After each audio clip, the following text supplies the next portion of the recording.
Hi hello friends, good evening all of you. MRN study studio ಚಾನಲ್ಗೆ ತಮಗೆಲ್ಲರಿಗೂ ಸ್ವಾಗತಿಸುತ್ತಾ ಇವತ್ತಿನ ತರಗತಿಯಲ್ಲಿ ದೈಹಿಕ ಶಿಕ್ಷಣ ಶಿಕ್ಷಕರ ಒಂದು ಪಠ್ಯಕ್ರಮಕ್ಕೆ ಸಂಬಂಧಪಟ್ಟಂತಹ ಶರೀರ ರಚನಾಶಾಸ್ತ್ರ ಅಂದರೆ ಅನಾಟಮಿಯಲ್ಲಿ ಬರುವಂತಹ ಜ್ಞಾನ ಸಂಸ್ಥೆ ಈ ಒಂದು ವಿಷಯದ ಕುರಿತು ಇವತ್ತಿನ ತರಗತಿಯನ್ನು ಮಾಡ್ತಾ ಇದ್ದೀನಿ. ಈ ಹಿಂದೆ ನಾನು ಅನಾಟಮಿಯಲ್ಲಿ ಬರುವಂತಹ ಜೀವಕೋಶ, ಅಸ್ಥಿ ಸಂಸ್ಥೆ, ಸ್ನಾಯುಗಳು, ಸಂದುಗಳು, ರಕ್ತ ಪರಿಚಲನಾ ಶಾಸ್ತ್ರ, ಶ್ವಾಸಾಂಗ ವಿವಾಹ ಹೀಗೆ ಹಲವಾರು ವಿಷಯಗಳ ಕುರಿತು ಮಾಡಿದ್ದೀನಿ. ನಾನು ತರಗತಿಗಳನ್ನು ಮಾಡಿದ್ದೀನಿ. ಯಾರನ್ನು ಆ ತರಗತಿ ನೋಡ್ಕೊಂಡಿಲ್ವೋ ಆ ತರಗತಿ ಒಂದ್ಸರಿ ನೋಡ್ಕೊಳ್ಳಿ. ನೆಕ್ಸ್ಟ್ ಟಾಪಿಕ್ ಬಂದುಬಿಟ್ಟು ಜ್ಞಾನ ಸಂಸ್ಥೆ, ನರಮಂಡಲದ ವ್ಯೂಹ, ನರ್ವಸ್ ಸಿಸ್ಟಮ್ ಅಂತೇಳಿ ಇಂಗ್ಲೀಷಲ್ಲಿ ನಾವು ಕರಿತೀವಿ. ಇದ್ರ ಬಗ್ಗೆ ಇವತ್ತಿನ ತರಗತಿಯಲ್ಲಿ ಸಂಕ್ಷಿಪ್ತವಾಗಿ ತಿಳ್ಕೊಳ್ಳೋಣ. ನರವ್ಯೂಹದಲ್ಲಿ 3 ಘಟಕಗಳಿಂದ ಕಾರ್ಯನಿರ್ವಹಿಸ್ತದೆ. ನರವ್ಯೂಹ ಏನು ಮಾಡ್ತದೆ ಅಂದರೆ 3 ಘಟಕಗಳಿಂದ ಕಾರ್ಯವನ್ನು ಅದು ಮಾಡ್ತೈತೆ. ಆ 3 ಘಟಕಗಳು ಯಾವ್ಯಾವು ಅಂದರೆ ಒಂದು ಗ್ರಾಹಕಗಳು, ವಾಹಕಗಳು ಮತ್ತು ನಿರ್ವಾಹಕ ಘಟಕಗಳು. ಗ್ರಾಹಕಗಳು, ವಾಹಕಗಳು ಮತ್ತು ನಿರ್ವಾಹಕ ಘಟಕಗಳು. ಹಾಗಾದರೆ ಗ್ರಾಹಕ ಅಂದರೆ ಏನು ಅಂತಂದರೆ ಪರಿಸರದಿಂದ ಉಂಟಾಗುವಂತಹ ಮತ್ತು ದೇಹದಲ್ಲಿ ಉಂಟಾಗುವಂತಹ ಪ್ರಚೋದನೆಗಳನ್ನು ಸ್ವೀಕರಿಸುವಂತಹ ಅಂಗಗಳಿರ್ತಾವಲ್ಲ ಅವಕ್ಕೇನಂತೀವಿ ಗ್ರಾಹಕಗಳು ಅಂತ ಕರಿತೀವಿ. ಅದು ಪರಿಸರದಿಂದ ಉಂಟಾಗ್ಬೋದು ಅಥವಾ ದೇಹದಲ್ಲಿ ಉಂಟಾಗುವಂಥ ಪ್ರಚೋದನೆ ಆಗಿರ್ಬೋದು. ಅದನ್ನು ಯಾವುದನ್ನು ಸ್ವೀಕರಿಸ್ತದೋ ಅದಕ್ಕೆ ನಾವೇನಂತೀವಿ ಗ್ರಾಹಕ ಅಂಥೇಳಿ ಕರಿತೀವಿ. ಎಲ್ಲ ಜ್ಞಾನೇಂದ್ರಿಯಗಳು ಯಾವಂತ ಕೇಳ್ತಾರೆ, ಕಣ್ಣು, ಕಿವಿ, ಮೂಗು, ನಾಲಿಗೆ, ಚರ್ಮ ಇಷ್ಟೇನಿದ್ದಾವೆ ಜ್ಞಾನೇಂದ್ರಿಯಗಳಿದ್ದಾವೆ. ಇವಕ್ಕೆ ಪಂಚೇಂದ್ರಿಯಗಳಂತ ಕೂಡ ನಾವು ಕರಿತೀವಿ. ಇವು ಏನಾಗಿದ್ದಾವೆ ಅಂತಂದರೆ ಜ್ಞಾನೇಂದ್ರಿಯಗಳು ಗ್ರಾಹಕಗಳಾಗಿ ಕಾರ್ಯವನ್ನು ಮಾಡ್ತವೆ. ಪ್ರಚೋದನೆಗೆ ಪ್ರತಿಕ್ರಿಯೆ ವ್ಯಕ್ತಪಡಿಸುವ ಅಂಗವೇ ಏನಂತೀವಿ ನಾವು ಕಾರ್ಯನಿರ್ವಾಹಕಗಳು ಅಂತೇಳಿ ಕರಿತೀವಿ. ಪ್ರಚೋದನೆಗೆ ಪ್ರತಿಕ್ರಿಯೆ ಯಾವುದನ್ನು ವ್ಯಕ್ತಪಡಿಸ್ತದೋ ಅದಕ್ಕೇನಂತೀವಿ ನಾವು ಕಾರ್ಯನಿರ್ವಾಹಕಗಳು ಅಂತೇಳಿ ಕರಿತೀವಿ. ಉದಾಹರಣೆ ಹೇಳಬೇಕಂದ್ರೆ ಸ್ನಾಯುಗಳು ಮತ್ತು ಗ್ರಂಥಿಗಳು ಏನಾಗಿದ್ದಾವೆ, ಇವು ಕಾರ್ಯನಿರ್ವಹಿಸುವಂತಹ ಘಟಕಗಳಾಗಿದ್ದಾವೆ. ಗ್ರಾಹಕಗಳು ಮತ್ತು ಕಾರ್ಯನಿರ್ವಾಹಕಗಳಿಗೆ ಸಂಪರ್ಕ ಯಾವುದು ಏರ್ಪಡಿಸ್ತದೋ ಅದಕ್ಕೇನಂತೀವಿ ಅಂದರೆ ವಾಹಕ ಅಂತೇಳಿ ಕರಿತೀವಿ. ಗ್ರಾಹಕಗಳು ಮತ್ತು ಕಾರ್ಯನಿರ್ವಾಹಕಗಳಿಗೆ ಏನು ಮಾಡ್ತೀವಿ ಸಂಪರ್ಕ ಏರ್ಪಡಿಸೋದಕ್ಕೆ ಏನಂತೀವಿ ನಾವು ವಾಹಕ ಅಂತೇಳಿ ಕರಿತೀವಿ. ದೇಹದಲ್ಲಿರುವಂಥ ನರ ಅಂಗಾಂಶಗಳು ಏನಾಗಿದೆ ಒಂದು ವಾಹಕವಾಗಿ ಕೆಲಸವನ್ನು ಮಾಡ್ತವೆ. ಜ್ಞಾನ ಸಂಸ್ಥೆ ನರವ್ಯೂಹ 3 ಮುಖ್ಯ ಘಟಕಗಳನ್ನು ಹೊಂದಿದೆ. ಆ 3 ಮುಖ್ಯ ಘಟಕಗಳು ಯಾವಂದರೆ ಒಂದು ಕೇಂದ್ರ ಜ್ಞಾನ ಸಂಸ್ಥೆ, ಪರಿಧಿ ಜ್ಞಾನ ಸಂಸ್ಥೆ, ಸ್ವಯಂ ನಿಯಂತ್ರಕ ಜ್ಞಾನ ಸಂಸ್ಥೆ. ಹಾಗಾದರೆ ಕೇಂದ್ರ ಜ್ಞಾನ ಸಂಸ್ಥೆ ಅಂದ್ರೇನು ಅಂತಂದರೆ ಮೆದುಳು ಮತ್ತು ಮೆದುಳು ಬಳ್ಳಿಯನ್ನು ಒಳಗೊಂಡಿದೆ. ಏನಾಗಿದೆ ಇದು ಮೆದುಳು ಮತ್ತು ಮೆದುಳು ಬಳ್ಳಿಯನ್ನು ಈ ಕೇಂದ್ರ ಜ್ಞಾನ ಸಂಸ್ಥೆ ಒಳಗೊಂಡಿದೆ. ಮೆನೆಂಜಸ್ ಎಂಬ 3 ಹೊದಿಕೆಯಿಂದ ಏನಾಗಿದೆ ಈ ಕೇಂದ್ರ ಜ್ಞಾನ ಸಂಸ್ಥೆ ಆವರಿಸಲ್ಪಟ್ಟಿದೆ. ಮೇಲಿನ ಹೊದಿಕೆ ಏನಂತೀವಿ ಡ್ಯೂರಾ ಮೆಟಾರ್ ಅಂತೇಳಿ ಕರಿತೀವಿ. ಇದು ದಪ್ಪ ಮತ್ತು ಚಿಗುಟಾದ ಹೊದಿಕೆಯಾಗಿದೆ. ಯಾವುದು ಕೇಂದ್ರ ಜ್ಞಾನ ಸಂಸ್ಥೆ. ಬಿಳಿಯ ಕೊಲಾಜಿನ್ ಎಳೆಗಳನ್ನು ಕೂಡ ಹೊಂದಿದೆ. ಇದು ಮಧ್ಯದಲ್ಲಿ ಏನು ಹೊಂದಿದೆ ಈ ಕೇಂದ್ರ ಜ್ಞಾನ ಸಂಸ್ಥೆ ಅಂದರೆ ಅರ್ಕೋನೈಡಾ ಹೊಂದಿದೆ. ಮಧ್ಯದ ಹೊದಿಕೆ ಏನೇನಂತೀವಿ ನಾವು ಅರ್ಕೋನೈಡಾ ಅಂತೇಳಿ ಕರಿತೀವಿ. ಬಿಳಿಯ ಕೊಲಾಜಿನ್ ಎಳೆಗಳನ್ನು ಹೊಂದಿದೆ. ಮಧ್ಯದ ಒಂದು ಹೊದಿಕೆ ಏನೇನಂತೀವಿ ಅರ್ಕೋನೈಡಾ ಅಂತೇಳಿ ಕರಿತೀವಿ. ಇದು ಎದರಿಂದ ಆವೃತ ಆಗಿದೆ ಅಂತಂದರೆ ಇದು ಡ್ಯೂರಾಮೀಟರ್ ಮತ್ತು ಪಯೋಮೀಟರ್ ಮಧ್ಯದಲ್ಲಿ ಈ ಒಂದು ಅರ್ಕೋನೈಡಾ ಕಂಡುಬರ್ತೈತಿ. ಅತ್ಯಂತ ಒಳಗಿನ ಪದರ ಯಾವುದಂದರೆ ಅದು ಪಯೋಮೀಟರ್. ಇದು ಮೆದುಳು ಮತ್ತು ಮೆದುಳು ಬಳಿಗೆ ಏನಾಗಿದೆ ಇದು ಅಂಟಿಕೊಂಡಿದೆ. ಸೂಕ್ಷ್ಮವಾದ ಪದರ ಆಗಿದೆ ಯಾವುದು ಪಯೋಮೀಟರು. ಹಾಗೂ ಮೆದುಳಿಗೆ ಬೇಕಾದಂಥ ರಕ್ತದ ಪೂರೈಕೆಗೆ ಕೂಡ ಏನು ಮಾಡ್ತದೆ ಈ ಪಯೋಮೀಟರ್ ಸಹಾಯ ಮಾಡ್ತೈತಿ. ಈ ಪದರಗಳ ನಡುವೆ ಅಂದರೆ ಪಯೋಮೀಟರ್ ಪದರಗಳ ನಡುವೆ ಏನಿದೆ ಅಂದರೆ ಸೆರೆಬ್ರೋ ಸ್ಪೈನಲ್ ಕಂಡುಬರ್ತೈತಿ. ಈ ದ್ರವವು ಅಂದರೆ ಸೆರೆಬ್ರೋ ಸ್ಪೈನಲ್ ಅನ್ನೋದು ಇದೊಂದು ದ್ರವ ರೂಪದಲ್ಲಿ ಕಂಡುಬರ್ತೈತೆ. ಈ ಒಂದು ದ್ರವ ಮೆದುಳು ಮತ್ತು ಮೆದುಳು ಬಳಿಯನ್ನು ಗಾಯಗಳಿಂದ ಏನು ಮಾಡ್ತದೆ ರಕ್ಷಿಸ್ತದೆ. ಹಾಗೂ ನರಕೋಶಗಳಿಗೆ ಪೋಷಕಾಂಶಗಳನ್ನು ಕೂಡ ಇದು ಏನು ಮಾಡ್ತದೆ ಒದಗಿಸ್ತದೆ. ಈ ದ್ರವವು ಮೆದುಳಿನಿಂದ ಮೆದುಳು ಬಳ್ಳಿಗೂ ಮೆದುಳು ಬಳ್ಳಿಯಿಂದ ಮೆದುಳಿಗೂ ಏನು ಮಾಡ್ತದೆ ಈ ಸೆರೆಬ್ರೋ ಸ್ಪೈನಲ್ ದ್ರವ ಚಲಿಸ್ತಾ ಇರ್ತೈತೆ. ಮೆದುಳು ವಯಸ್ಕ ಮಾನವನ ಮೆದುಳಿನ ತೂಕ ಎಷ್ಟಿರ್ತಂದರೆ 1400 ಗ್ರಾಮ್ ಇರ್ತೈತೆ. ವಯಸ್ಕ ಮಾನವನ ಮೆದುಳಿನ ತೂಕ 1400 ಗ್ರಾಮ್ ಇರ್ತೈತೆ.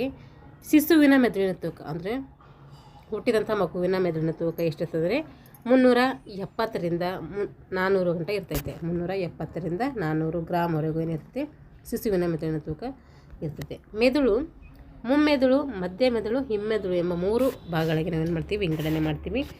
ಮಾನಸಿಕ ಕ್ರಿಯೆಗಳನ್ನು ನಡೆಸುವಂತಹ ಸಾಮರ್ಥ್ಯವನ್ನು ಹೊಂದಿದ್ದು ತಲೆಬುರುಡೆಯ ರಕ್ಷಣೆಯನ್ನು ಒದಗಿಸ್ತೈತೆ.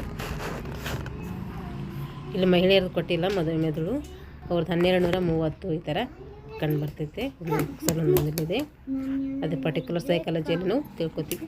ಇವಾಗ ನೋಡಿರಿ, ಮುಮ್ಮೆದುಳು, ಮೆದುಳಿನ ಒಂದು ಭಾಗವಾದಂತಹ ಮುಮ್ಮೆದುಳು. ಇದರಲ್ಲಿ ಮಹಾಮಸ್ತಿಷ್ಕ, ಡಯನ್ಸೆಫಲನ್ ಎಂಬ 2 ಭಾಗಗಳು ಕಂಡುಬರ್ತವೆ. ಇದರಲ್ಲಿ ಮುಮ್ಮೆದುಳಿನಲ್ಲಿ ಫೋರ್ ಬ್ರೈನ್ ಅಂತೇಳಿ ಕರಿತೀವಿ. ಇದರಲ್ಲಿ ಮಹಾಮಸ್ತಿಷ್ಕ ಮತ್ತು ಮಸ್ತಿಷ್ಕಕ್ಕೆ ಏನಂತೀವಿ ನಾವು ಸೆರೆಬ್ರಮ್ ಅಂತೇಳಿ ಕರಿತೀವಿ. ಡಯನ್ಸೆಫಲನ್ 2 ಭಾಗಗಳು ಇದು ಹೊಂದಿದೆ. ಒಂದು ಮಹಾಮಸ್ತಿಷ್ಕ, ಡಯನ್ಸೆಫಲನ್ ಎನ್ನುವಂಥ 2 ಭಾಗಗಳಿಂದ ಏನಾಗಿದೆ, ಇದು ಮುಮ್ಮೆದುಳು ನಿರ್ಮಾಣವಾಗಿದೆ. ಮುಮ್ಮೆದುಳಿನಲ್ಲಿ ಬರುವಂತಹ ಮಹಾಮಸ್ತಿಷ್ಕ ಸೆರೆಬ್ರಮ್ ಅಂದರೆ ಏನು ನೋಡ್ರಿ, ಇದು ಮೆದುಳಿನ ಅತ್ಯಂತ ದೊಡ್ಡವಾದಂತಹ ಭಾಗ. ಮೆದುಳಿನ ಅತಿ ದೊಡ್ಡ ಭಾಗ ಯಾವುದು ಅಂತ ಕೇಳಿದ್ರೆ ಅದು ಮಹಾಮಸ್ತಿಷ್ಕ. ಇದರ ಹೊರಮೈಯಲ್ಲಿ ನರಕೋಶಗಳಿದ್ದು ಬೂದು ವಸ್ತುವಿನಿಂದ ಏನಾಗಿದೆ, ರಚನೆಯಾಗಿದೆ. ಹೊರಮೈಯಲ್ಲಿ ಏನಿದೆ, ನರಕೋಶಗಳಿದ್ದು ಬೂದು ವಸ್ತುವಿನಿಂದ ಏನಾಗಿದೆ, ರಚನೆಯಾಗಿದೆ. ಇದನ್ನು ನಾವು ಏನಂತೀವಿ ಅಂದರೆ ಕಾರ್ಟೆಕ್ಸ್ ಅಂತೇಳಿ ಕರಿತೀವಿ. ಇಂಪಾರ್ಟೆಂಟ್.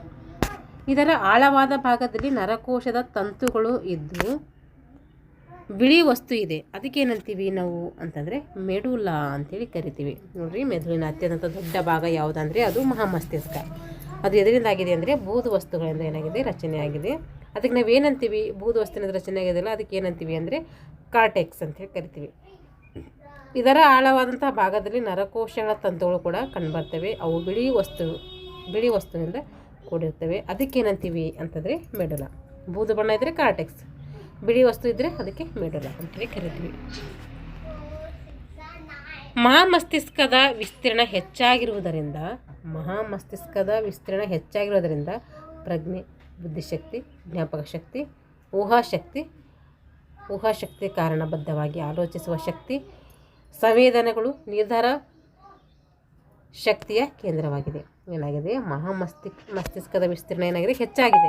ಅಲ್ಲಿ ಪ್ರಜ್ಞೆ, ಬುದ್ಧಿಶಕ್ತಿ, ಜ್ಞಾಪಕ ಶಕ್ತಿ, ಊಹಾಶಕ್ತಿ, ಕಾರಣಬದ್ಧವಾಗಿ ಆಲೋಚಿಸುವ ಶಕ್ತಿ, ಸಂವೇದನೆಗಳು ಮತ್ತು ನಿರ್ಧಾರ ಕೈಗೊಳ್ಳುವಂಥ ಸಾಮರ್ಥ್ಯ ಏನು ಮಾಡ್ತೈತೆ, ಈ ಒಂದು ಮಹಾಮಸ್ತಿಷ್ಕದಲ್ಲಿ ಕಂಡುಬರ್ತವೆ. ಇವು ಜ್ಞಾನೇಂದ್ರಿಯಗಳಿಂದ ಬಂದ ಸಂದೇಶಗಳನ್ನು ಪಡೆದು ಅವುಗಳ ಮೂಲಕ ಪರಿಸರವನ್ನು ವೀಕ್ಷಿಸಲು ಏನು ಮಾಡ್ತವೆ, ಸಹಕಾರಿ ಮಾಡ್ತವೆ. ಜ್ಞಾನೇಂದ್ರಿಯಗಳಿಂದ ಬಂದಂತಹ ಮಾಹಿತಿಯನ್ನು, ಸಂದೇಶವನ್ನು ಪಡೆದು ಅವುಗಳ ಮೂಲಕ ಏನು ಮಾಡ್ತೇವೆ, ಪರಿಸರವನ್ನು ವೀಕ್ಷಿಸಲು, ನೋಡಲು ಏನು ಮಾಡ್ತೇವೆ, ಸಹಾಯಕ ಮಾಡ್ತವೆ.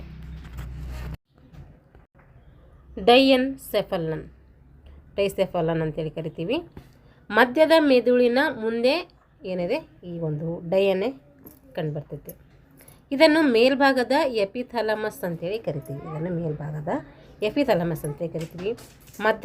ಮಧ್ಯಭಾಗದ ಥಲಮಸ್ ಮತ್ತು ಕೆಳಭಾಗದ ಹೈಪೋಥಲಮಸ್ ಅಂತೇಳಿ ಏನು ಮಾಡ್ತದೆ, ಇದು 2 ಭಾಗಗಳಾಗಿ ವಿಂಗಡಣೆ ಮಾಡ್ತದೆ. ಮಧ್ಯದ ಮೆದುಳಿನ ಮುಂದೆ ಕಂಡುಬರುವುದು ಯಾವುದಂದರೆ ಡಯನ್ಸೆಫಲನ್. ಇದನ್ನು ಮೇಲ್ಭಾಗದ ಎಪಿಥಾಲಮಸ್, ಮಧ್ಯಭಾಗದ ಥಲಮಸ್ ಮತ್ತು ಕೆಳಭಾಗದ ಥಲಮಸ್ ಅಂತೇಳಿ 3 ಭಾಗಗಳಾಗಿ ಮಾಡಿದೆ, ವಿಂಗಡಣೆ ಮಾಡಿದೆ. ಮೇಲ್ಭಾಗದ, ಕೆಳಭಾಗದ, ಮಧ್ಯಭಾಗದ. ಮೇಲ್ಭಾಗದಲ್ಲಿ ಯಾವುದಿರ್ತದೆ, ಎಪಿಥಾಲಮಸ್. ಮಧ್ಯಭಾಗದಲ್ಲಿ ಯಾವುದಿರ್ತದೆ, ಥಲಮಸ್. ಕೆಳಭಾಗದಲ್ಲಿ ಯಾವುದಿರ್ತದೆ, ಹೈಪೋಥಾಲಮಸ್. ಹೀಗೆ 3 ಪ್ರಕಾರಗಳಾಗಿ ವಿಂಗಡಣೆ ಮಾಡಿದೆ. ಯಾವುದಂದರೆ ಡಯನ್ಸೆಫಲನ್.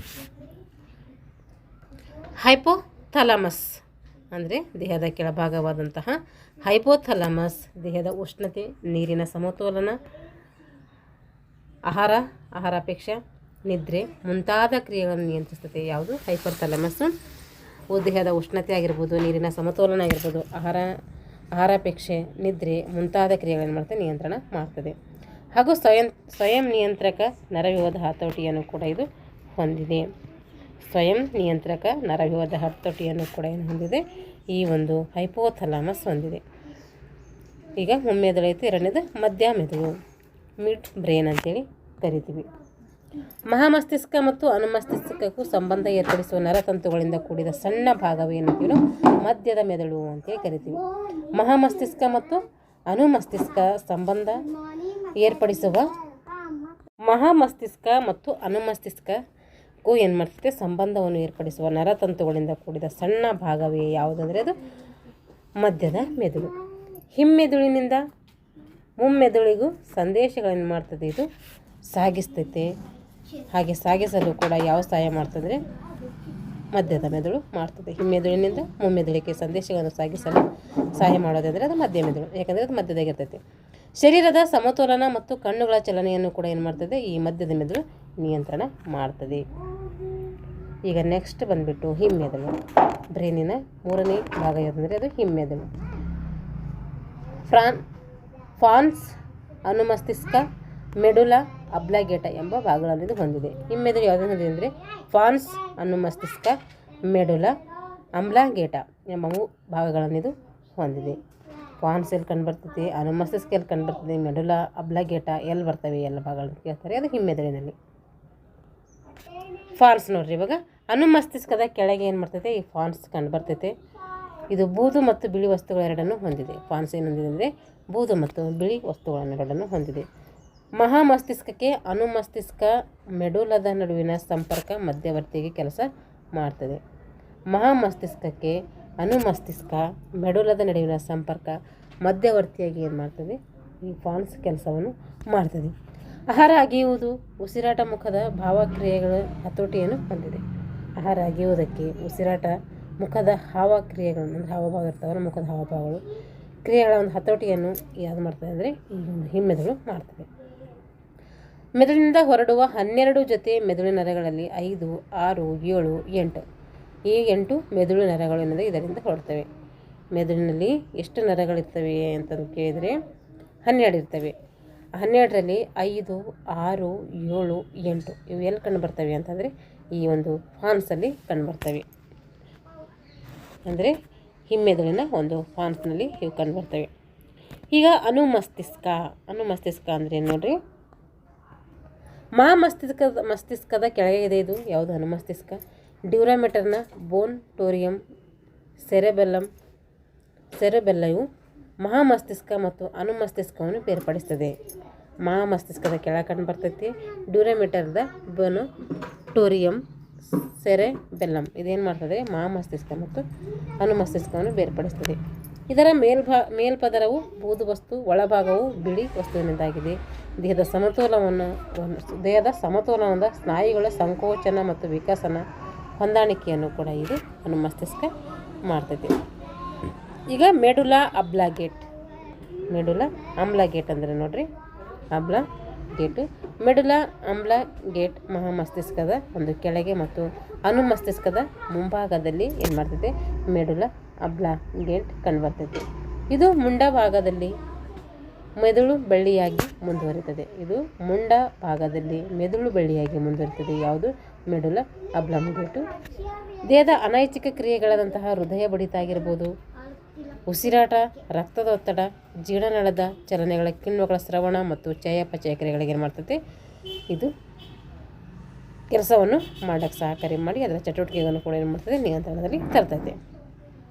ಇದರಲ್ಲಿ ಮೆದುಳಿನಿಂದ ಬರುವಂತಹ ಕ್ರಿಯಾವಾಹಿ ತಂತುಗಳ ಅಡ್ಡದಟ್ಟುವಿಕೆ ಅಂತೇಳಿ ಕರಿತೀವಿ. ಇದಕ್ಕೇನಂತ ಕರಿತೀವಿ, ಏನು ಮಾಡ್ತದೆ ಇದು ದೇಹದ ಅನೈಚ್ಛಿಕ ಕ್ರಿಯೆಗಳಾದಂಥ ಹೃದಯ ಬಡಿತ ಆಗಿರ್ಬೋದು, ಉಸಿರಾಟ, ರಕ್ತದೊತ್ತಡ, ಜೀರ್ಣನಾಳದ ಚಲನೆಗಳ ಕಿಣ್ವಗಳ ಸ್ರವಣ ಮತ್ತು ಚಯಾಪಚಯ ಕ್ರಿಯೆಗಳಿಗೆ ಸಂಬಂಧಪಟ್ಟಂತಹ ಇತರ ಚಟುವಟಿಕೆಗಳನ್ನು ನಿಯಂತ್ರಿಸ್ತದೆ. ಹಾಗಾಗಿ ಇದಕ್ಕೆ ಏನಂತ ಕರಿತೀವಿ ಅಂದರೆ ಕ್ರಿಯಾವಾಹಿ ತಂತುಗಳ ಅಡ್ಡ ದಾಟುವಿಕೆ ಅಂಥೇಳಿ ಕರಿತೀವಿ. ಕಶೇರುಕ ರಜ್ಜು ಎಲ್ಲಿ ಕಂಡುಬರ್ತದೆ ಅಂದರೆ ಬೆನ್ನು ಮಣಿಸರದಲ್ಲಿ ಕಂಡುಬರ್ತೈತೆ. ಸುಮಾರು 18 ಅಂಗುಲ ಉದ್ದವಾಗಿದ್ದು ಬೆನ್ನು ಮಣಿಸರದಲ್ಲಿ ಸಾಗಿ ಅದರಿಂದ ರಕ್ಷಣೆಯನ್ನು ಪಡೆದಿದೆ. ಯಾವುದು ಕಶೇರುಕ ರಜ್ಜು.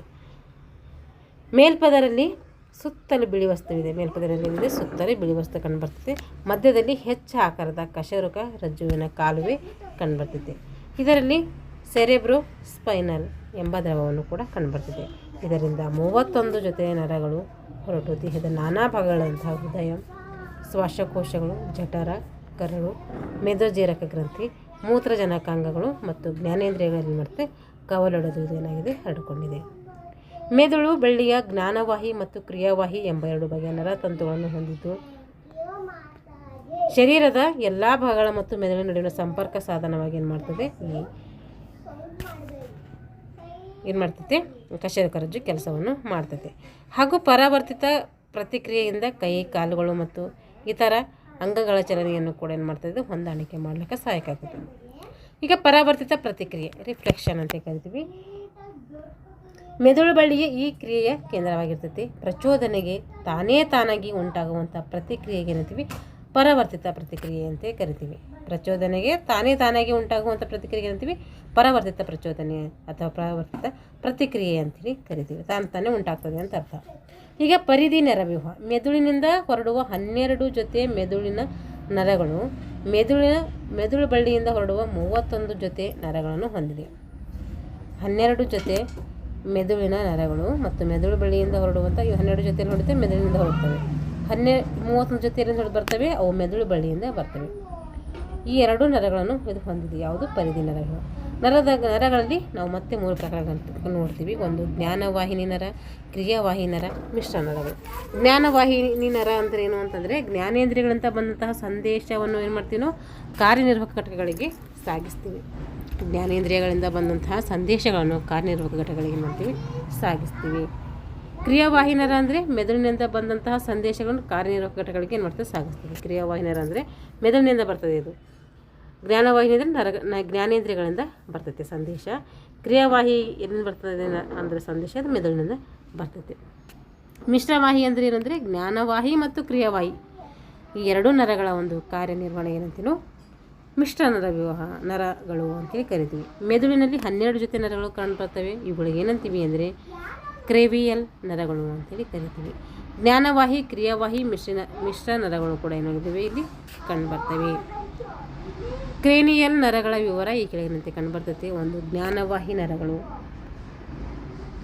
ನೋಡ್ರಿ, ಜ್ಞಾನವಾಹಿ ನರಗಳು ಅಂತಂದ್ರೆ ದೃಷ್ಟಿ ಜ್ಞಾನ, ವಾಸನೆಯ ಜ್ಞಾನ, ತಲೆ, ಮುಖ, ಬಾಯಿ, ಮೂಗು, ಹಲ್ಲು, ನಾಲಿಗೆ ಇವುಗಳಿಂದ ಏನು ಮಾಡ್ತೈತೆ, ಜ್ಞಾನ ಹೊರ ಬರ್ತೈತೆ. ಅದಕ್ಕೇನಂತೀವಿ ಜ್ಞಾನವಾಹಿ ನರಗಳು ಅಂತೇಳಿ ಕರಿತೀವಿ.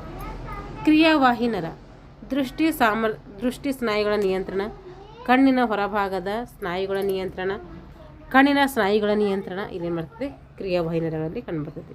ಮಿಶ್ರ ನರ ಅಂದರೆ ಮುಖದ ಸ್ನಾಯುಗಳ ನಿಯಂತ್ರಣ, ಭಾವನೆಗಳನ್ನು ಪ್ರಕಟಿಸಲು ಹಾಗೂ ನಾಲಿಗೆಯ ಚಲನೆಯ ನಿಯಂತ್ರಣ ಮಾಡಲು, ಗಂಟಲು ಮತ್ತು ಧ್ವನಿಪೆಟ್ಟಿಗೆ ನಿಯಂತ್ರಣ ಮಾಡಲು, ಗಂಟಲಿನ ಸ್ನಾಯುಗಳ ನಿಯಂತ್ರಣ, ನಾಲಿಗೆ ಹಿಂಭಾಗದ ರಸಜ್ಞಾನ ತರುವುದು, ಹೃದಯ, ಶ್ವಾಸನಳಿಕೆ, ಜಠರ, ಯಕೃತ್, ಮೇದೋಜೀರಕ ಕರಳುಗಳನ್ನು ಇದು ಮಾಡ್ತದೆ.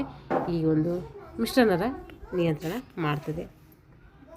ಈಗ ಮೆದುಳು ಬಳ್ಳಿ. ಕಶೇರುಕ ರಜ್ಜುವಿನಿಂದ 31 ಜೊತೆ ಹೊರಡುವ ಮೆದುಳು ಬಳ್ಳಿ ಏನು ಮಾಡ್ತದೆ, 31 ಜೊತೆ ನರ ಅಂದರೆ ಮೆದುಳು ಬಳ್ಳಿ ನರಗಳನ್ನು ಇದು ಹೊಂದಿದೆ. ಮೆದುಳು ಬಂದರೆ ಅದೇನು ಮಾಡ್ತದೆ, 12 ಜೊತೆ. ಇವುಗಳಲ್ಲಿ 8 ಜೊತೆ ಕಂಠ ಸ್ವನರಗಳು, 12 ಜೊತೆ ಎದೆಯ ನರಗಳು, ಅದರಲ್ಲಿ 5 ಜೊತೆ ಸೊಂಟದ ನರಗಳು, ಮತ್ತು 5 ಜೊತೆ ಏನಿದ್ದಾವೆ ಸ್ಯಾಕ್ರಲ್ ನರಗಳು, 1 ಜೊತೆ ಕಾಕ್ಸಿಯಲ್ ನರಗಳು. ಮೆದುಳು ಬಳ್ಳಿಯಿಂದ ಹೊರಡುವ ಎಲ್ಲ ನರಗಳಲ್ಲಿಯೂ ಜ್ಞಾನವಾಹಿ, ಕ್ರಿಯಾವಾಹಿ ತಂತುಗಳಿದ್ದು ಮಿಶ್ರ ನರಗಳನ್ನು ಇದು ಹೊಂದಿದೆ. ಸ್ವಯಂ ನಿಯಂತ್ರಕ ನರವ್ಯೂಹ. ಸ್ವಯಂ ನಿಯಂತ್ರಕ ನರವ್ಯೂಹದ ಕೇಂದ್ರ ಜ್ಞಾನ ಸಂಸ್ಥೆಯ ಪ್ರತಿನಿಧಿಯಂತೆ ಏನು ಮಾಡ್ತದೆ, ಕೆಲಸವನ್ನು ಮಾಡ್ತದೆ. ಇದರಲ್ಲಿ 2 ಭಾಗಗಳು ಕಂಡುಬರ್ತವೆ. ಒಂದು ಅನುವೇದನ ವ್ಯೂಹ, ಪ್ಯಾರ ಅನುವೇದನ ನರವ್ಯೂಹ. ಹಾಗಾದರೆ ಅನುವೇದನ ವ್ಯೂಹ ಅಂದರೆ ಏನಂದರೆ ಹೃದಯದ ಕ್ರಿಯೆಗಳು, ಹಾರ್ಮೋನ್ಗಳ ಸ್ರವಿಕೆಯ, ಹೃದಯದ ಕ್ರಮಬದ್ಧ ಕಾರ್ಯ, ಅಪಧಮನಿಗಳಲ್ಲಿ ರಕ್ತ ಹರಿಯುವಿಕೆ, ಜಠರ ಮತ್ತು ಕರುಳಿನ ಅನೈಚ್ಛಿಕ ಸ್ನಾಯುಗಳ ಕಾರ್ಯ ಇವುಗಳನ್ನು ನಿಯಂತ್ರಿಸೋದಕ್ಕೆ ಅನುವೇದನ ವ್ಯೂಹ ಅಂತ ಕರಿತೀವಿ. ಹಾಗಾದರೆ ಪ್ಯಾರಾ ಅನುವೇದನ ವ್ಯೂಹ ಅಂದರೆ ಏನು ಅಂದರೆ ಇದರಲ್ಲಿಯ ನರಗಳ ಉಗಮ ಸ್ಥಾನವು ಮೆದುಳಿನ ಕಪಾಳಗಳಲ್ಲಿಯ 3, 7, 9, 10, 12ನೇ ತಂತುಗಳಿಂದ ಏನಾಗಿದೆ ಈ ಪ್ಯಾರಾ ಅನುವೇದನ ವ್ಯೂಹ ರಚನೆಗೊಂಡಿದೆ. ಈ ವ್ಯೂಹದ ಕಾರ್ಯಗಳು ಅನುವೇದನ ವ್ಯೂಹದ ಕಾರ್ಯಗಳ ವಿರುದ್ಧ ಏನಾಗ್ತವೆ, ನಡೀತವೆ. ಅದು ಅಪೋಸಿಟಿವ್ ನಡೀತವೆ ಅಂತ ಅರ್ಥ. ಒಂದು ವ್ಯೂಹದಿಂದ ಯಾವುದಾದರೊಂದು ಚಟುವಟಿಕೆ ಹೆಚ್ಚಾದರೆ ಇನ್ನೊಂದು ವ್ಯೂಹ ಅದನ್ನು ಏನು ಮಾಡ್ತದೆ, ಕಡಿಮೆ ಮಾಡ್ತದೆ. ಹೀಗೆ ಪ್ಯಾರಾ ಅನುವೇದನ ವ್ಯೂಹ ಏನು ಮಾಡ್ತೈತೆ, ಕೆಲಸವನ್ನು ಮಾಡ್ತದೆ. ಜ್ಞಾನೇಂದ್ರಿಯಗಳು ಇನ್ನೊಂದು ಕ್ಲಾಸಲ್ಲಿ ತಿಳ್ಕೊಳ್ಳೋಣ. ಇದು ಒಂದರಲ್ಲಿ ಆದರೆ ಜಾಸ್ತಿ ಆಗುತ್ತೆ, ಬೇಡ. ಇನ್ನೊಂದು ಕ್ಲಾಸ್ ಮಾಡ್ತೀನಿ ಇದ್ರ ಮೇಲೆ. ಯಾರೆಲ್ಲ ನಮ್ಮ ಚಾನಲ್ನ ಸಬ್ಸ್ಕ್ರೈಬ್ ಮಾಡ್ಕೊಂಡು ಚಾನಲನ್ನು ಸಬ್ಸ್ಕ್ರೈಬ್ ಮಾಡಿಕೊಂಡು ವಿಡಿಯೋಗಳನ್ನು ವಾಚ್ ಮಾಡಿ, ಇಷ್ಟ ಆಗಿದ್ರೆ ಲೈಕ್ ಆ್ಯಂಡ್ ಶೇರ್ ಮಾಡಿ ಅಂತ ಹೇಳ್ತಾ ಎಲ್ಲರಿಗೂ ಧನ್ಯವಾದಗಳು.